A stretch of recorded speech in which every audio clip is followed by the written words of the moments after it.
Christians are the most persecuted religious group in the world, and much of this persecution is coming from radical Islam. And many Christians here in America don't understand the threat of radical Islam, which is growing even here in our country. Well, Michael Jones and his family were doxxed and threatened by radical Muslims. Their personal information was made public, and they've actually had to move to protect themselves from these threats. But that has not stopped Michael from exposing Islam, which is what he's going to do with us today in this episode, brought to you by Brave Books, an awesome Christian children's entertainment company with books about character and biblical worldview, and also with a streaming platform that has carefully curated shows for our kids. Bravebooks.com/Childers is where you want to go. Use the code Childers for 20% off your first order. So the threat of radical Islam is something that we're going to start talking more about on this podcast. Recently on Facebook, I asked publicly, what do you want to talk more about on this podcast? And many of you said you want to talk about the rise of Islam here in America. Well, here is our starting point. Michael Jones is the creator of Inspiring Philosophy, great YouTube channel. He's all over social media, and he has spent years studying and engaging with Islam. And today we're going to cover things like how Islam got started, what it teaches, what is the Quran, and how do Muslims view their scriptures? Ultimately, how can Christians be informed about what's really going on, and how can we witness and share the gospel with our Muslim neighbors? A couple of things before we get to that conversation. You still have time to get my book, Live Your Truth and Other Lies, on Kindle for just $3.99. That will last through the end of the month of August. So if you haven't had a chance to read that, it's my favorite book that I wrote, and we take cultural slogans like live your truth, God just wants you to be happy, you only have one life, and we unpack them just from a logical standpoint. Then we go to the Bible. I loved writing this book because I got to spend so much time in scripture. It's called Live Your Truth and Other Lies, and this month only, it's $3.99 on Amazon Kindle. Also, Christian ladies, join us in Dallas on October 10th for Share the Arrows. This is the third year where Allie Beth Stuckey has put on this amazing women's conference, no fluff, absolutely wonderful biblical information. We're going to be talking apologetics. It's Rosaria Butterfield, myself, Natasha Crane, so many great guests. Shane and Shane are going to be leading worship. You can go to sharethearrows.com and use my code Alisa15 for 15% off your registration. If you can get to Dallas on October 10th, we'd love to see you there. And with that, I'll take you to my conversation with Michael Jones. Michael, great to have you on the show. For anybody who's unfamiliar with you and what you do, tell us a little bit about yourself and your ministry. Yeah, I run Inspiring Philosophy. It's a Christian ministry. We make apologetic videos, engage in debates, just defend the Christian worldview and attack other false worldviews like atheism or Islam, for example. And you've done a lot of content actually about progressive Christianity, which I have much appreciated. You've interacted with some prominent progressive Christians to refute them. But more recently, you've kind of come into the spotlight over some issues that happened as a result of you exposing Islam. Can you share that story with us? Because I realized, and I think it was until this happened, until I saw this happening online, I realized like, gosh, I've not really addressed Islam very much on my podcast. We've been talking about other counterfeit kind of gospels, like counterfeit Christian gospels, but it really occurred to me, like, we need to start talking about Islam because it is really spreading. It is becoming possibly, I think an argument could be made that it's becoming more popular even than the deconstruction progressive Christianity thing. And that has been something that's been going on for a very, very long time. And so I really realized, like, I got to start talking about this. So why don't you share the story of what happened, and then we'll get into some really practical information for our audience today. Yeah, I got into attacking and critiquing Islam because I saw them defending child marriage. In fact, a Muslim challenged me to debate child marriage in 2022, and the debate happened in 2023. And so that's what got me into it. I realized how evil this religion was. So I've been blasting away at Islam, working with other creators like David Wood, Apostate Prophet, and it really upset a lot of Muslims. So they decided to try to shut me up and silence me. They were going to dox my address, threaten my safety, the safety of my family. And I look at this as like, well, as a father and a husband, my first ministry is protecting and caring for my family. So I need to move them to safety. So we're in the process of having to move because of Muslims threatening, harassing, doxing us. And yeah, that's really what's been going on the past few months with me is having to deal with Muslims responding to us critiquing Islam. And the way they're responding is not by refuting us because they can't, but by trying to scare us into being quiet about Islam. Right. And I saw on X, Mike Winger was like, hey, because this has happened, it makes me want to talk about Islam even harder. So I want to add my voice to that as well. Now, you said some strong words before, which I agree with you, but I want to unpack it a little bit for our audience. You called Islam an evil religion, or I can't remember exactly the way that you worded it. I'm sure there are a lot of people watching this that are probably thinking, well, most Muslims are peaceful. They're moderate. Radical Islam is certainly a thing. I think everybody would acknowledge that. And radical Islam is a thing, but most Muslims are peaceful. That's not really what the religion teaches. Can you talk more about why you call it actually like an evil religion?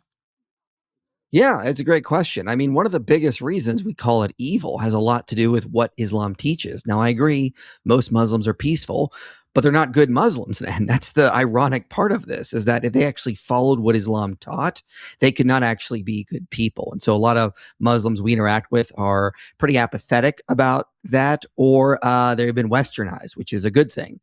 But I mean, just look at what Islam teaches. The Quran sets up Muhammad as Muslims' pattern of conduct. That's in Surah 33:21. But in the Sunnah, the Hadith collections, it says that Muhammad consummated a marriage to a 9-year-old girl named Aisha. So he married her when she was 6, and he consummated the marriage at 9. That's evil. It's incredibly evil. And they're saying that's their pattern of conduct. The Quran goes even further. In Surah 65:4, it says you can marry and divorce prepubescent girls. So just think about that. Guys could marry a prepubescent girl, consummate the marriage, divorce her, and the next guy could do it 3 months later. And this could just keep going on and on and on. But this is what Islam sanctions and promotes. So Islam is evil, but there are many other reasons. Surah 434 allows wife beating. The Quran explicitly allows Muslim men to own as many sex slaves as they want. Surah 929 commands Muslims to fight us until we submit to the rule of Islam and pay a humiliating tax called a jizya. In Sahih Muslim 22, Muhammad says says that he is commanded to fight those who reject his religion until they pay the zakat, which is the tax that Muslims pay. So he's commanded to continually fight against non-believers until the entire world is Muslim. So this is what we're dealing with. And people don't realize this because most Muslims don't actually follow the teachings of Islam very well. And am I right in my understanding that it also depends on which mosque you attend as a Muslim? Like you could have one imam interpret the Quran one way and even use a different set of hadith than a different imam might in a different mosque. Is that true, that it kind of just depends on how your imam interprets these texts?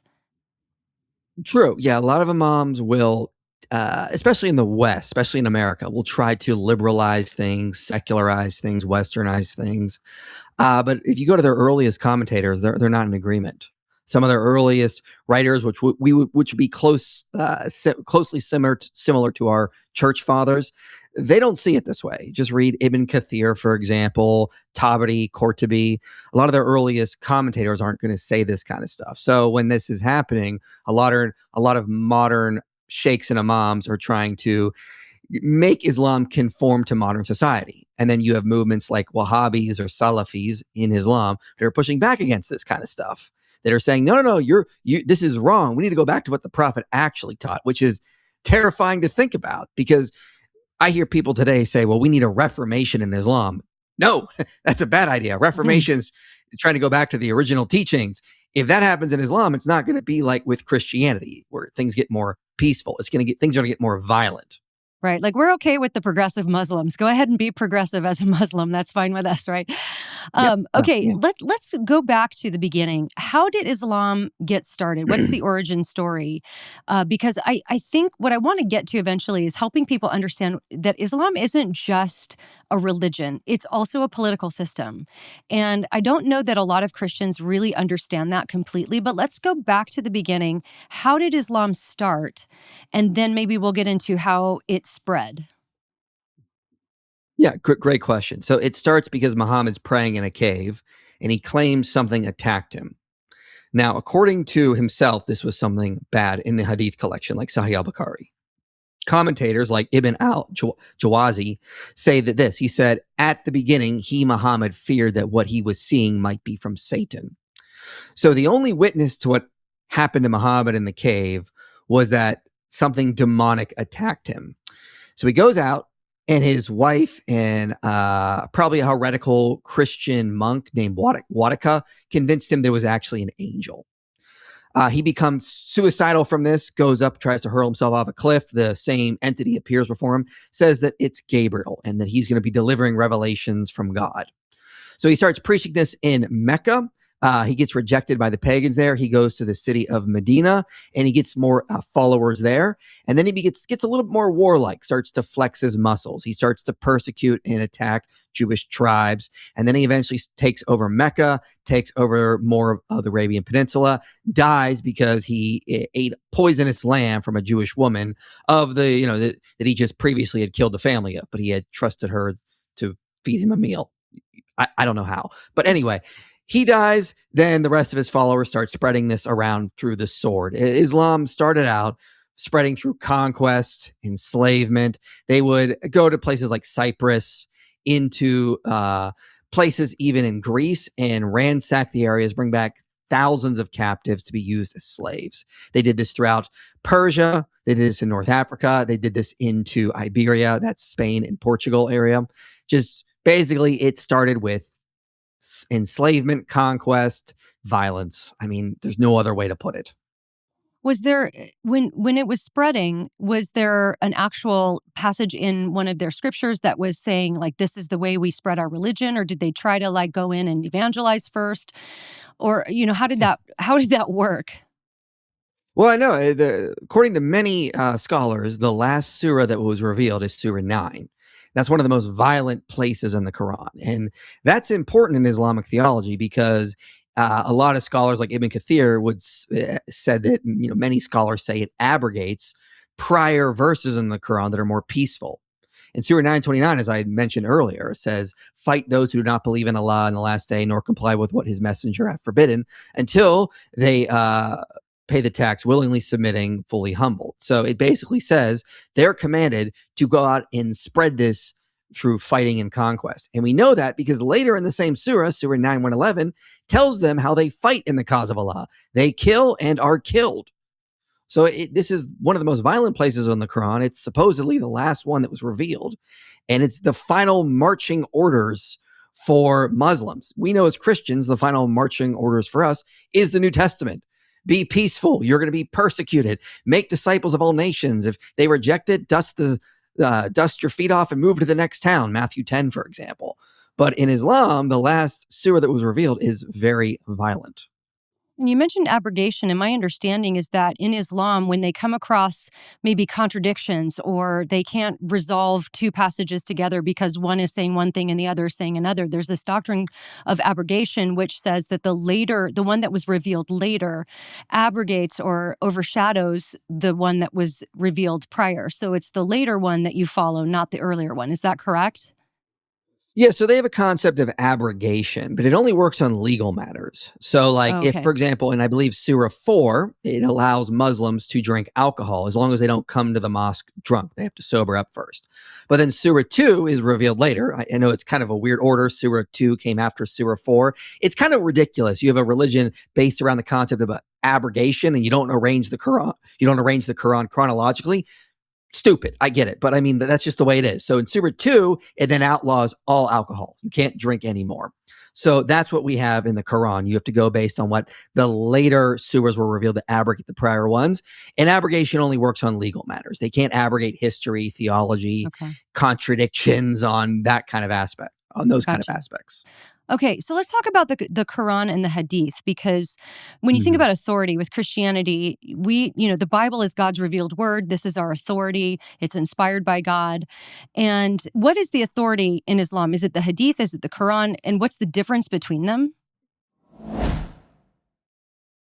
Let's talk about Adele Natural Cosmetics, which is a wonderful Christian family owned company that is based out of Comfort, Texas. They make makeup and skincare with really carefully selected ingredients and a commitment to cleaner beauty. Recently, I have personally been doing some research on microplastics in a lot of our cosmetics.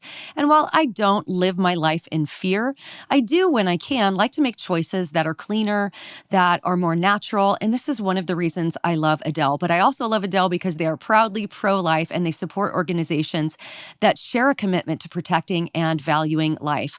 I love some of their products. I have two current favorites right now. You guys have heard me talk about the bronzing stick, which is amazing, but I've recently tried the bronzing powder, which is hands down, without a doubt and without exaggeration, the best bronzing powder that I've ever used. When you put it on, it just sort of warms up your skin and it doesn't look like you're wearing anything. I don't know how they do it, but it's amazing. Another thing I've been using is their popsicle cheek stick, which I have on today. I even have some on my lips. And I just love that I'm putting something on my lips that when you smack your lips and you kind of end up getting some of that in your mouth, I know that it's not going to be filled with microplastics and other things that could potentially disrupt my endocrine system. So I just love this company for so many reasons. If you want to give them a try, go to AdeleNaturalCosmetics.com and you can use my code Alisa for 25% off your first order. Again, that's AdeleNaturalCosmetics.com. Use my code Alisa. Sure. So the Quran would be what they would say is the uncreated speech of Allah. So it's different than how we view the Bible. We say, the Holy Spirit inspired authors to write. Okay, so that's a little different. They literally think that the Quran is the uncreated speech of Allah, dictated to Gabriel or Jibril, and then delivered to Muhammad. So when they're reading the Quran, they think this is the uncreated speech. So that's the first thing. And these come through Muhammad. Now, the Hadith are the stories of the Prophet, the sayings of the Prophet. These come later in vast collections. Very big collections. You have Sahih al-Bukhari, Sahih Muslim, Sunan Abu Dawud, Jami at-Tirmidhi, big, vast collections of what the Prophet said, taught, did. And so that's like one step below the Quran. So you have the Quran, then you have the Hadith collections, and then you'll have the tafsirs, the commentaries, this kind of stuff, and then maybe the seerah literature below that. It's gonna vary between who you're talking to, and seerah literature is like the biographies about the Prophet and the companions, that kind of stuff. So that's kind of how they would look at it. Now, some very fundamentalist Muslims, ones that are really into it, will take the Hadith alongside the Quran in a lot of ways. They may not outright say it, but they really do treat it that way. If they come across a Hadith that's authentic, they'll be like, "Yep, this is good as gold." I mean, they'll basically put it on the same page as the Quran. But generally, with Muslims, it'll be the Quran and then the Hadith collections. Do they view the Quran kind of similar as we would view the Bible? Do they view it as inerrant and authoritative in that sense? Yes, and more. So that you'd be authoritative, inerrant. It's without error in their view. There's plenty of errors in it, actually, but they'd say there's none. But again, for them, it's the uncreated speech of Allah. So we can read, for example, Mark chapter 1, and we go, well, this is Mark writing, but being inspired by the Holy Spirit. So it's the Holy Spirit inspiring somebody to write through a human author. They don't think there's any human author involved here. Again, it's like just Allah is dictating this to Gabriel or Jibril. He takes it to Muhammad, and Muhammad is just reciting the words of Allah. Right. Okay. So when you think about the Christian doctrine of inspiration, there is kind of this divine and human element involved. Like we talk about the words on the page being inspired by God, but certainly part of the doctrine of inspiration is that you see their personality reflected in the text. You see their grammar style, their writing ability, the cultural context that they're living in. God, when he superintended that process, he allowed that to be a part of his inspired word. But you're saying with the Quran, it's almost like human typewriter. Like Muhammad was a typewriter. Like it goes into a trance and just dictates what Allah was saying or something like that. Okay, so in that sense, it's almost like would they say that they worship the Quran in some sense, or no? Is that No, they won't say they worship the Quran. They will claim they only worship Allah. okay? So, but they will just say that this is literally his speech, which kind of runs into some errors because there's some places in the Quran where it sounds more like it can't be Allah talking. Like in Surah 19, for example. So this actually is something in their theology we can use against them. Okay, so when the average Christian is maybe talking to a Muslim friend or neighbor, and maybe the Christian does a little studying to try to figure out, how they can talk to their Muslim friend and persuade them, and they bring up a particular hadith, but then their Muslim friend might say, "Oh, well, I don't follow that hadith." I mean, is that something to Mhm. expect, or would it be better to Yes. just appeal to the Quran? It's better to go to the Quran, yeah, because I just debated 5 Muslims, in Vegas recently, and same thing happened. I'd bring up hadith about Muhammad doing, evil things like child marriage. I reject that. Okay, well, I'll just go to the Quran. You can't reject that as a Muslim. So this is what I mean. If you're a Muslim actually following what Islam teaches, you're going to accept all the authentic hadith. But if you're someone who's more like just a moderate Muslim, you don't know this kind of stuff, you're not typically a dawa bro online debating with Christians, they're going to pick and choose hadith, and it's going to be kind of arbitrary, unfortunately. So going to the Quran is very good. And there's plenty of things we can use in the Quran itself. And then what would a Muslim potentially say if you go and you quote the Quran? A Muslim might say, well, you haven't really read the Quran unless you understand and read Arabic and you've read it in the Arabic. Is that an issue a Christian might run into? Yeah, they're going to say that all the time, that somehow the Arabic is special. And the obvious retort is that it's just simply to ask, isn't the Quran guidance for all people in all times, not just Arabic speakers? They have to say yes because the Quran claims to be a guidance and light for mankind. So obviously, it should be able to be translated properly and understood.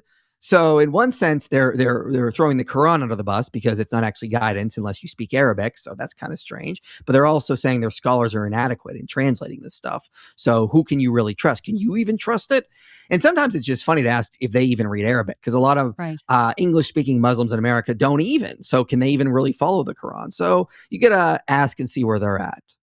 Well, let's talk about the textual tradition, because when we think about, for example, our New Testament as Christians, we know we don't have the original documents. So scholars use a science called textual criticism, where they take the existing copies in the original Greek and they compare them with one another to help reconstruct the language of the original.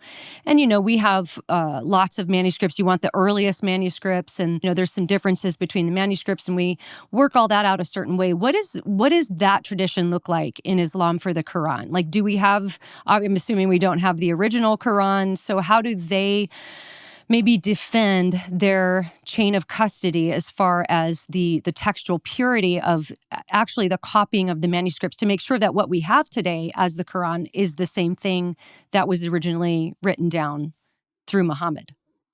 Yeah, they'll use manuscripts as well. Now they have a big problem because according to Sahih al-Bukhari 4987, it says the third caliph from Muhammad burned all the copies of the Quran. So there was a problem about people having different variations in their Quran in this one place and in this other place.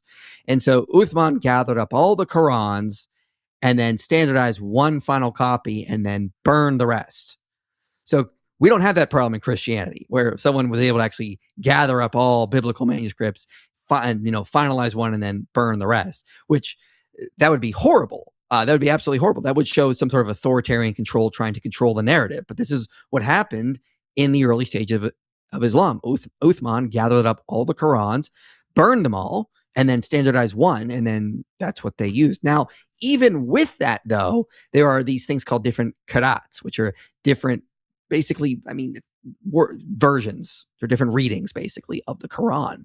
And so some will say there's 7 qira'ats, some will say there's 10 qira'ats, and then beyond that, you have different manuscripts of the Quran. So we'll do this to Muslims. We'll show that actually, no, there are like over 30 different Qurans around the world. They'll go around saying there's just one Quran, but there's like the Hafs, there's the Kalun, there's the Warsh, there's the Caliph, there's a bunch of different Qurans. So what they're saying is not actually true. It's very similar to what we have with biblical manuscripts. The only difference is Muslims don't realize this in their history. So are all these different versions of the Quran, how different are they from one another? Well, aside from the growth of radical Islam, there are versions of Christianity out there in our culture that sound compassionate, feel relevant, but fundamentally are wrong. Right now, what we need is a strong, courageous Christianity, and that's what we need to teach our kids, which is why I love Brave books. We have to prepare our kids to stand strong in a world that's very persuasive and very confusing. What I love about Brave books is every book teaches a fundamental Christian value that kids can understand, like God-given identity, the sanctity of life, or the fruit of the spirit. But they're actually stories that kids enjoy, and the graphics are amazing. Each book ends with games, Bible verses, and conversation starters that help your family talk about what you believe and why. I have gifted so many Brave books to the littles in my life. And right now, when you join the Brave Book Club to get a new book every month, you'll also get a free starter kit and free access to their parent-vetted streaming platform called Brave Plus. On top of that, you can get 20% off your first order when you use the code Childers. So go to bravebooks.com/Childers today. Use the code Childers. Oh, they can be vastly different in some places, or they can just be minor differences in some places. So let me pull up one that's actually kind of interesting. But I mean, this is really going to affect the meaning of the text. So in the standard Quran that most Muslims around the world will use, if you go to Surah 37:12, it says, "You wonder why they mock." This is the Hafs Quran. But in the Khalaf Quran, it says, "I wonder why they mock." So that's interesting. So who's wondering? Is it Allah or is it Muhammad? Now that's very different. But you'll find many of these places. And if there's actually a website called evquran.org, and they just go through all the different variants you're going to find throughout Quran manuscripts. And how would you go about explaining that maybe just to a Muslim friend or neighbor who may not be aware of these things in a way that's maybe simple, down to a few talking points? Can you do that? Or does the average Christian have to go as deep as you? Or can you explain this in a way that maybe they haven't heard of it, but you can demonstrate it without having to, get a degree in Islam apologetics? Yeah. I mean, yeah, you just do what I did. Go to a place like Surah 37:12. If you just go online, you can just type in Quran variants. You'll get a ton. You'll get a ton, and it will tell you which version it's in, and then you just use those. I mean, 37:12 is a really good example between the Hafs and the Khalaf Quran, the Khalaf Quran. So you use those two, and it's like, yeah, this is clearly a variant. This is clearly a difference. How can there only be one Quran when this is clearly these two different manuscripts contradict each other? Right. And so let's get into what the religion itself actually teaches and what it is. Do you think I'm accurate in saying that it's not just a religion, but it's also a political system? Do you agree with that? And if Oh, so, why or absolutely. why not? Yeah, it's definitely a political system. It's a religion that is much more vast in what it's trying to encompass than Christianity, because it wants to encompass all aspects of life: political, social, cultural, religious. And so this is why we see a lot of Muslims, people that will convert to Islam, for example, they start dressing like a 7th century Arabian. They start growing their beard out. Sometimes you might see Muslims with like a reddish beard that they've dyed. This is because there's a hadith that says Muhammad had a reddish beard. And apparently the creator of the universe cares very much that you dress, act, and think and walk and talk like a 7th century Arabian supposed prophet. This is what the creator of the universe wants, I guess. So this is very much this idea that Islam is supposed to just take over everything of your life. It's different in Christianity because you can be a Christian from Africa, you can be a Christian from Asia, you can be a Christian from Europe. You can keep culture. This is why we have Irish Christians and Chinese Christians and Japanese Christians. We preserve culture. We just purify it, get rid of the sin, keep the good aspects. Islam is very much the idea that the perfect culture, the perfect way of life was exemplified by a 7th century Arabian caravan robber who also had a child bride. And everything he does is great and wonderful, and everything should just be like that. So this is what apparently the creator of the universe wants. It's very strange. Right. And I remember really having a wake up call several years ago when I my sister had a Quran because she was actually at the time studying Islam apologetics. And I just thought, I'm going to read this for myself and just see what it says. And I came across almost immediately that passage that you were talking about that gives husbands permission to beat their wives. Can you talk a Mhm. little bit about what the teaching is about women in Islam in particular? Like, what does it look like for a woman to be raised in a Muslim culture, to live in a Muslim culture, maybe a woman who converts to a Muslim culture? I remember a few years ago being in Costco and seeing some these were just kind of your average college students that were wearing burqas because it was more of a protest to say like everybody should be able to wear what they want, and burqas are great, they're Mhm. wonderful. And it obviously betrayed that they don't really understand what that's all about. But what is the general experience of a woman is in Islam? It's not good. I mean, the verse you mentioned is Surah 434. So, we like to say never 430 for your wife, but 430 for that like button, ladies and gentlemen. Okay. So, yes, it's bad. There's no other way to put it. For example, there's a hadith, Sahih al-Bukhari 2658, which says the prophet said, "Isn't the witness of a woman equal to half that of a man?" The woman said, "Yes." The prophet said, "This is because of the deficiency of a woman's mind." So right then and there, the prophet was teaching that women are deficient in mind. They're less than men. So that verse 434, Surah 434, also says that men are in charge of women because Allah has made one to be above the other. So men are above women. They're better. There's no sense of equality. There's no idea that both are equally the image of God. Both are equally one in Christ. It's men are above women. They're better. Women are deficient in mind. They can be hit. They can be put in their place. By the way, men can have multiple wives, multiple sex slaves. There's other hadith that talk about Muhammad just really hating on women, saying things like, yeah, the majority of hell is actually women. Wow. So wild. It's wild to think about. But just think about it from the woman's perspective, what heaven is supposed to be like for them. According to Islamic scholars, heaven is, for men, you get 72 virgins you can deflower for eternity. Ladies, are you excited to watch your husband deflower virgins for eternity with you being present there? What are you talking about? How is that heaven? No, how's that heaven for women? It's insane. But this is what Islam teaches. It has no strong support for women, strong view of women, good view of women. It's very negative, unfortunately. And I don't understand how any woman, let alone a man, could ever convert to this religion. Now, I noticed in different sects of Islam, there are different dress codes for women. Like in some, you find that women have to have everything covered except just their eyes. In others, you'll see just a headscarf. How does that work? What does the Quran actually teach about how a woman should dress? And why is it different in different sects? Well, I mean, it's going to be different based on how they're interpreting it or how they feel about it all. So it does seem that Islam teaches that women's heads should be covered. Some will say, well, that's just recommended. You don't really have to. Again, it's really going to depend based on how religiously fundamental they are. And a lot of it has to do with the fact that women are objects of desire. So they need to be covered because they can't tempt men. So you cover their heads, but I can still see their hair. All right, no hair showing. Okay, but I can see their lips. Their lips can be tempting. All right, put a niqab on. Now you can only see their eyes. But even eyes can be tempting and hands can be tempting. So cover everything up. I've even heard Islamic scholars talk about you can't even hear a woman's voice in public because that could be tempting. It always is going to revolve in the scholarship, with Muslim scholars, the sheikhs and imams, about how tempting women are. So they have to be covered up because we can't have them tempting men. There's not a lot of emphasis placed on men just learning self-control, which is terrifying.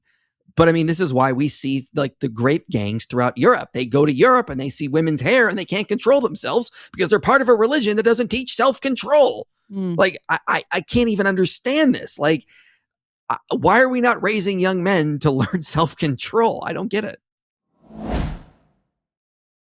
Well, it's that time of year again. We see backpacks on the sidewalk, buses driving through neighborhoods, kids lined up for their first day of school. It's back to school season, and it makes me think of a ministry that my husband and I partner with, Alliance Family Services. Because for some kids, this day never comes. They're killed in the womb by abortion before they ever get the chance at life. No backpack, no first day of school, no desk, no crayons, no friends at recess. Well, my friends at Alliance Family Services exist to change that. Right now, a mom is searching online for an abortion. She's scared. She's overwhelmed. And she believes that it's her only option. Alliance wants to reach her first and show her an ultrasound of her own baby and tell her the truth that she's not alone and that abortion is not her only choice. For just $100 a month, which is basically $3 a day, which is probably less than you're paying for coffee, you can be the reason she hears that truth in time, and you can be the reason that her child lives. Over a year, that's $1,200, which is the cost to walk a mom through that decision and rescue her child. This back-to-school season, Alliance is looking for just 21 people. That's 21 donors donors, the same number of kids that are in an average elementary classroom, who are willing to give $100 a month. 21 donors means an entire classroom of children who will get to grow up and 5 years from now walk through the door on their very first day of kindergarten because of the decision you made today. Look, don't miss this. Every backpack, every bus, every kid walking to school this fall, that's the future you can give a baby right now. Let's help Alliance meet their goal before the deadline of August 31st. Will you be one of the 21 and rescue a child from the tragedy of abortion? Go to alliancefamilyservices.org/Alisa and join me in giving $100 a month today. That's alliancefamilyservices.org/Alisa. And how does divorce work in Islam? Can a woman divorce her husband if he's a bad husband? And can a man divorce his wife? How does that work? So it's a lot easier for a man to divorce in Islam. He could just say, I divorce you, I divorce you, I divorce you, it's over. It's a lot harder for a woman. There's like, it's, again, it's going to be different between different schools of thought. But I mean, they obviously need some reason. They need to go to an actual judge, get it granted. They're going to need witnesses, but it's going to be different between different schools of thought, how much that's going to go on. So initiating divorce by a wife, they're going to need to go through a court system, whereas a man doesn't need that necessarily. And I would imagine that'd be pretty dangerous for her to do that, wouldn't it? If he has permission to beat her, right? Yeah, exactly. So, I mean, there's a lot of horror stories coming out. Like, there's an ex-Muslim named Nuria Khan who's in England, and she's got a horror story of her trying to divorce her ex-husband. It's a lot harder. Yeah, there's no equality. A man can have multiple wives. He can divorce one if he pleases. A woman's got to have a good reason, go to court, get it granted. Family members got to be involved, witnesses. You can clearly see the inequality happening.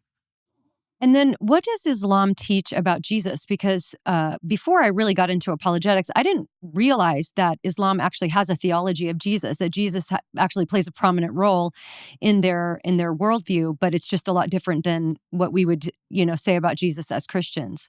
What are some commonalities, maybe some differences of what Islam teaches about Jesus? Yeah, so here's the thing, is that they will say things like, well, we love Jesus just as much as you. No, you don't. They look at Jesus as if he's just a human prophet. He's not divine. He came into existence at his birth, although they do believe he was born of a virgin. So they'll bring that up a lot. Like, yeah, we believe he was born of a virgin. It's like, okay, but why? Why did he have to be born of a virgin? There's no reason for that in Islam. He just is. So they'll believe that. They'll say that kind of stuff. But then the Quran has also some very confusing things it says about Jesus. So, for example, it says that Jesus is a spirit from Allah and the word of Allah. I'm not making that up. That's the word too. That's interesting. Yeah, but what does that mean in Islam? They just say Allah knows best. They don't really know what to do with that. So they'll say things, yeah, he's the spirit of Allah and a word from Allah. Okay, what does that mean though? Well, you're going to get different scholars will say different things. It also says that Jesus was able to breathe life into clay birds, which is coming from the infancy gospel of Thomas, because that's in that heretical work, for example. But here's the thing, there's something weird about it. It doesn't say that Allah gave him the power to do it, like God working through Old Testament prophets. It just says he did it with the permission of Allah. Now, permission is not the same thing as ability. If I ask for your permission to leave this recording right now, okay, I have the power to do it, but I'm just asking for your permission. Likewise, Jesus apparently already had the ability to breathe life into clay birds in the Quran. This is in Surah 5:110, but he just needed Allah's permission. So in some sense, he already had the divine ability to create life. And this is interesting because Surah 46:5 says, ask, have you considered whatever you invoke besides Allah? Show me what they have created on earth. Or do they have a share in the creation of the heavens? Bring me a scripture revealed before this Quran or a shred of knowledge. In other words, Surah 46:5 is saying, well, if you were like Allah, you could create. But in Surah 5:110, Jesus can breathe life into clay birds and he just needs Allah's permission. Oopsie. So, yeah, it's a whoopsie. It's totally a whoopsie. Yeah, interesting. Okay. So when we think about Allah, And I hear this a lot, and I'd really love your thoughts on this. Because on one hand, I understand why people say this, that the Muslim God, Allah, is the same God as the God of the Old Testament, because you have this backstory of, the Abrahamic kind of foundation to that. And then my understanding is that Muhammad saw Islam as being kind of the continuation of Judaism, Christianity, and then Islam was kind of like the final revelation, if I'm not wrong about that. So how would you go, like, first of all, maybe before you answer the question, is it the same God? Tell us the differences between Allah and then what is revealed in the Old Testament about God. Because of course you have in the Old Testament, God is, creating, he's creator, he's father, he's a lot of different things. What is the difference between how Allah is portrayed in the Quran versus Yahweh? Yeah, Allah in the Quran is not portrayed the same way. So in Surah 3, he's called the best of deceivers. That's already a Wow. huge red flag there. Yeah. What they'll hide it in the translation. They'll say he's the best of schemers or the best of planners, but Mm. the Arabic says best of deceivers.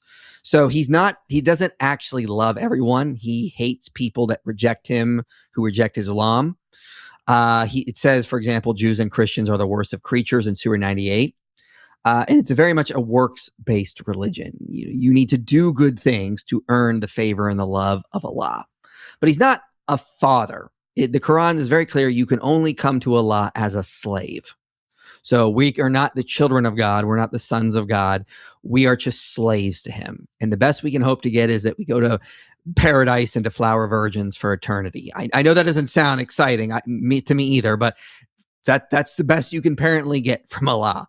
So this is what it's very much a slave-master relationship. Whereas in the Old and New Testament, God loves his people. He's a father to them. They are his children.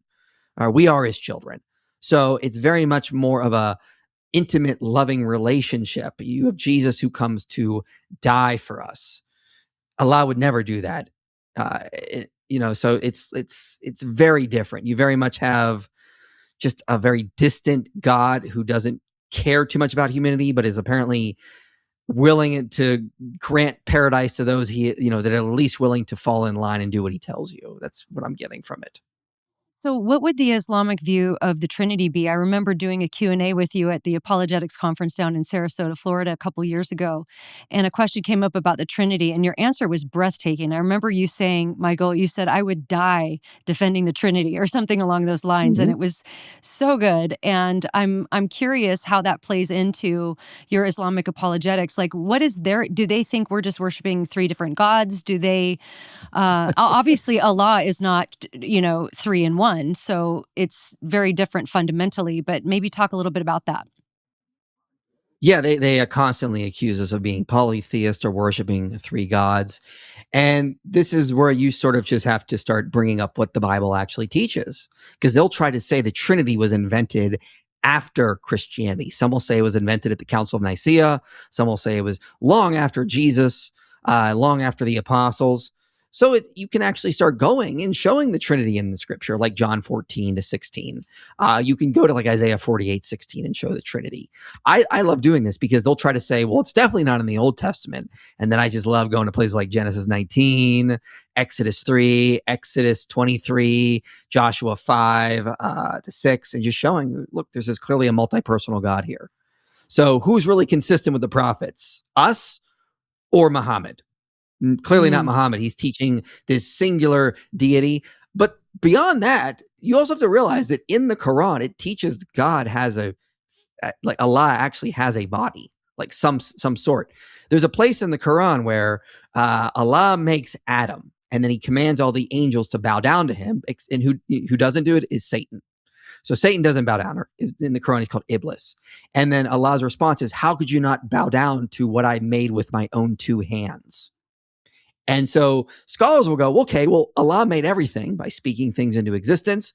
But here he made Adam different because the angels have to bow down to him because he made him with his own two hands. So that implies Allah has hands.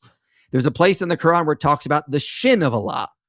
And then there's a hadith that says, and I'm not making this up, there's a hadith that says on Judgment Day, the Muslims will be looking around trying to figure out who Allah is, and Allah will lift up his skirt and show his shin, and then that's how Muslims will recognize it's Allah, because they'll recognize the glorious shin of Allah. I'm not making, this is in the hadith. I feel like that should be a is t-shirt, the glorious shin of Allah, of Allah. of Allah. So, but how would you reconcile that? Sorry. How would you recognize, I know I've lost my train of thought. Reconcile that with, of course, the Christian scriptures describe God in anthropomorphic terms as well. God having feathers, God having a face that he turns this way or that way, having hands and arms. Obviously, we interpret those as being figures of speech. We know that God doesn't have a physical body because he is spirit. But couldn't the Muslim just say, well, your scripture does the same thing? And how might you answer that? Yeah, we would simply say that John 4 says God is spirit. It's not part of his essence to have a physical form like it is in Islam. In Islam, they have to accept he has some physical form as part of what makes him Allah. Whereas we would say, yeah, when God enters space-time, he takes on a physical form. We get that. This is why Moses can ask to see God's face. He wants to see the visible presence of God in space-time, in our plane of reality. But the true essence of God, the true essence of the triune God, is not something physical, not something in space or time. It's beyond all that. They can't say the same thing in Sunni Islam because of what the Hadith teach, because of what the Quran teaches. So they have to conclude that, like I've heard Muslim apologists say that, yeah, you could take a rocket ship to Allah that way. And they'll just point out, so it's like they have to think that part of his true essence is some type of form, but it can't be like anything in creation, because the Quran also says Allah is not like anything in creation, but he has two right hands, a shin, a foot. There's a hadith that says he's going to place his foot over hell. So I mean, like a lot of weird stuff that you have to accept these physical like attributes of Allah. So you just mentioned his foot over hell. What is the doctrine of hell in Islam? So it's a good question. If we actually, if you go to the Quran, if you go to Surah 19, it says, starting in verse 70, so Surah 1970, it says, and we truly know who is the best deserving of burning in it. So hell is a place you go to burn. It's a literal fire. There's all sorts of horrible things about drinking boiling water, having the skin burned off of you, and then it regenerating so it can be burned off again, all this place. But Surah 1970, it says, and we truly know best who is most deserving of burning in it. There is none of you who will not pass over it. This is a decree your Lord must fulfill. Then we will deliver those who are devout, leaving the wrongdoers there on their knees. Wow. So think about what it says. Everyone goes to hell in Islam. Wow. Everyone does. But he'll deliver some people out of there, hopefully shortly, I guess. But just think about that. If I were a demon, okay, and I wanted to make a false religion, I would certainly tell people, yeah, when you're dying and you're feeling like you're going to hell, that's normal. That's part of it. Don't worry, though. We'll get you out. Wow. Wow. That is a really insightful observation. Wow. That's kind of mind-blowing. Yeah, because if you're the devil, you're a demon, and you're wanting to deceive people, you don't want any deathbed confessions. So if, they're going out, it's like, okay, just, give into it. Don't cry out to Jesus or anything, because this is all part of the plan. We got you. No worries. That is, wow. I did not know that. So how would you answer the claim when people say, oh, Christians and Muslims worship the same God? How might you answer that? We don't worship a cave demon. It's a simple way to say it. Simply, I would expand upon that and be like, let's just look at who is here in the Quran versus who's in the Bible. Okay, there's clearly so many vast theological differences here. This is not the same God. You don't have a God who is at his essence love. First John says God is love. The Quran doesn't say such a thing. The Quran says Allah is the best of deceivers. Who is the best of the deceivers in the Bible?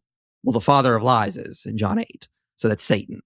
So he's actually far better fitting the description of Satan than he is the God of the Bible. It's kind of interesting. Our God is loving. He's omnipotent. He's omniscient. morally perfect, omnipresent. Allah is not omnipresent, according to mainstream Sunni scholarship.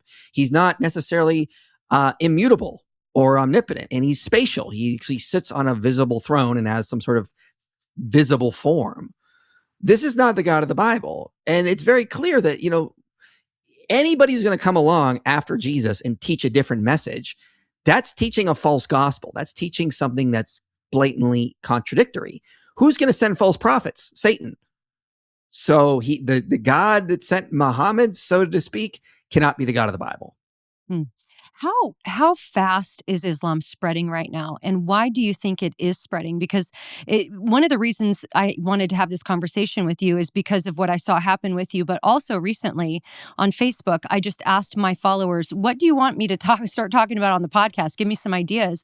And Islam was a very common answer. I mean, way more than, I have to go back and look at it and count it all up, but it might have been the most popular answer, is that my audience they want to talk about Islam because I think we're seeing it spread. I think sometimes we're distracted by all the stuff that's happening politically here. We're distracted by progressive Christianity, counterfeit gospels, all of the cover-up culture Mike Winger is exposing. And yet you kind of have this thing growing over here that we need to talk about. So how fast is it growing? Why is it growing so fast, especially in a modern, Western world? Well, let me give you the bad news and the good news. So it's basically growing mostly because of birth rates. Muslims have far more children than any other religious group. I think the Muslim birth rate is like 2.7 or 2.9, whereas the non-Muslim birth rate is 2.2. So that's the main reason it's growing. However, not a lot of conversions. The people that do convert, I've seen some polls, some data that shows around 70% of people that convert to Islam leave within 5 to 10 years. So they join because they told it's very simple. It's a very simple religion. They get in, they find it's really complex. It demands a lot, and they get worn out. They get burnt out, and so they leave after a couple of years. I mean, when I was at DebateCon in February in Houston, a guy was just staying at the hotel, and he was just asking me what we were doing here. And so I told him, he's like, "Oh yeah, I was a Muslim for a couple of years, but I'm no longer." Like just random stuff like that. So we do call-in streams, and we get people leaving Islam all the time. I had just a call-in stream the other day, and somebody came in and was like, "Yeah, I've left Islam. Thank you." So we get all that kind of stuff happening all the time. The other thing is that there's actually, like, Muslim scholars are saying there's an avalanche of apostasy. That's the phraseology they use. Zakir Naik has said that like 1 in 4 young people that go to the West end up leaving Islam. So if you take like that global Muslim birth rate and you take deconversion rates to it, it starts to get a lot closer to the 2.2 non-Muslim birth rate. So there's hope. Right now they're fighting a battle against time, though, because unlike Christianity, Islam has not had a lot of outside scrutiny, but now the internet is changing that. So more people are actually able to read what's in the Hadith, learn what's in the Quran, hear actual critiques of Islam, and not just live in an echo chamber. And so we're seeing a movement of just ex-Muslims beyond what we would have seen in prior generations because all this stuff is getting out. So there is some good things coming out, like poll data coming out of like Tunisia shows that a lot of young people are very non-religious. That's not ideal because we want them to be Christian, but it's a start. Like they're not religiously Muslim. In Iran, we're seeing that according to some poll data, less than half of the country is Muslim. So good stuff happening there. We just need to spread the gospel as well on top of all that. What's your opinion on if Christians or, just in the West here in general, should we oppose people building more mosques? I mean, because you have the freedom of religion on one hand, but then, you have this idea of knowing what Islam actually is at its foundational nature, being a political system that doesn't submit to outside, it does, but ultimately, the end goal is not to submit to some kind of outside government structure, but they are their own government structure, if that's accurate. Should we oppose that, or what's your opinion on that? Well, we should oppose the spreading of Islam at a cultural level and a societal level. How we go about that through the government, I would not be an expert on that. But I think we should take every step we possibly can to oppose Islam. I mean, they are at war with us because this is what the religion of Islam teaches, that they are to subjugate, dominate, and conquer the world. And they're going to do that through any means necessary. Like one of their top scholars, Ibn Kathir, said that when Muslims are in an area and they're weak, make treaties with the infidels. When you gain power, then start to flex your muscles, impose laws you want. When you're the majority, just conquer. Mm-hmm. So this is not the idea they're just here to come peacefully and assimilate like Sikhs might or like Jews might. They want to conquer. So we need to be mindful of that. We need to know what's going on, and we need to try to oppose the spread of this religion by any means necessary. I focus on the cultural, societal level, trying to get people to leave Islam. I would not know how to do that on any sort of governmental level because that's just not my area of expertise. Yeah, fair enough. So let's get real practical for people who might have a Muslim friend, a Muslim coworker, a neighbor. If you encountered a Muslim that you had not met before, maybe just you get a new job and one of your coworkers is Muslim, and you learn that as you get to know this person, how might you broach that first conversation? What kind of questions would you ask? How would you approach that? Because I know your heart is evangelism. As you've mentioned, you've actually had a lot of feedback from people leaving Islam as a result of your ministry and David Wood and some others. How do we do this? How do we approach our Muslim friends and neighbors? Yeah, so I mean, you got to start asking questions for sure. The one thing is that a lot of people think they can just go preach the gospel, and that's going to be enough to get them to leave Islam. The way they look at the Quran is sort of like it's infallible, it's beyond reproach. So you actually have to start attacking that and tearing that down. You got to start tearing down the Islamic worldview before they're even going to be open to hearing the gospel. So there's two ways to do this. It's a pretty good pincer move. So one way is you attack Muhammad's moral character, show that he had a child bride, show some of the horrible, evil stuff he did, said things about women. That kind of stuff is very good because we all have a moral conscience, and that stuff does bother Muslims. They don't like to hear that their prophet is imperfect. They're told he's a perfect man. He's an excellent moral example. He's great. He's the best man that's ever lived. They're told this stuff. So if you start asking them questions like, why did he marry a 6-year-old and then consummate the marriage when she was 9? Do you have children? Would you be okay with your daughter marrying a 53-year-old man? I don't think so. Why did he say this about women? Why did he say Christians and Jews need to be subjugated? So attack the moral law, then attack the Quran. And there's plenty of ways to go about that. I can give you 2 good examples that are practical to use. If you go back to Surah 19 that we talked about earlier, as I said, Muslims think the Quran is the uncreated speech of Allah. It's just Allah dictating things. But if you go to the Quran, it says, Surah 1963, it says, that is paradise, which we grant to whoever is devout among our servants. And you go, okay, is that Allah talking? They're going to go, of course. Who grants paradise? Allah does. But then read the next verse, Surah 1964. We only descend by the command of your Lord. To him belongs whatever is before us and whatever is behind us and whatever is in between. And your Lord is never forgetful. Hold up.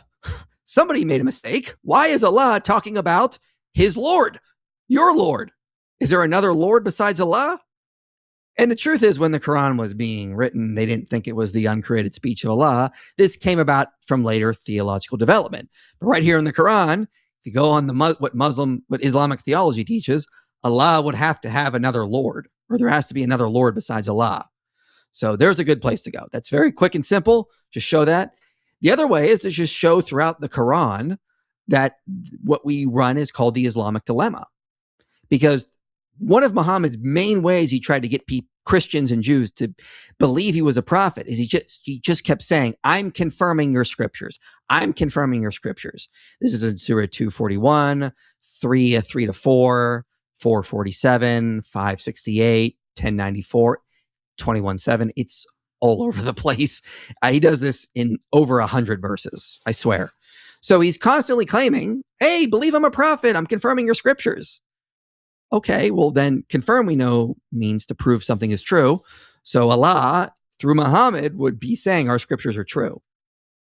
If our scriptures are true, we can use them to judge that Islam is false. If they say our script, but they'll always do this. They'll be like, well, your scriptures are corrupted. Then you just ask, well, why is Allah confirming corrupted scriptures? Would they say, well, they weren't originally corrupted when he said that? Or what would their answer be to that? Yeah, they'll say that, well, the originals weren't corrupted. Allah is confirming the originals. No, go to Surah 241. It literally says confirming what you have. Surah 291, 447, confirming what is with you, confirming what is with you. It uses the Arabic phrase, Baina yadehi a lot, confirming what is between your hands. So the scriptures the Jews and Christians possessed in the 7th century is the scriptures the Quran is claiming to confirm. So you rattle off so many of these passages off the top of your head. For somebody who is brand new to all of this, do you have a resource somewhere that has all of this listed out, just like the simple arguments with the Quranic, references? Or is there anything like that it's out there for somebody who, I just don't want people to feel overwhelmed, like, wow, I mean, he's saying all of these different scriptures and I'll never remember all of this. Is there like a cheat sheet somewhere that the average Christian can find? Yeah, absolutely. So I mean, if you just Google things like the Islamic dilemma, you'll get a ton of articles.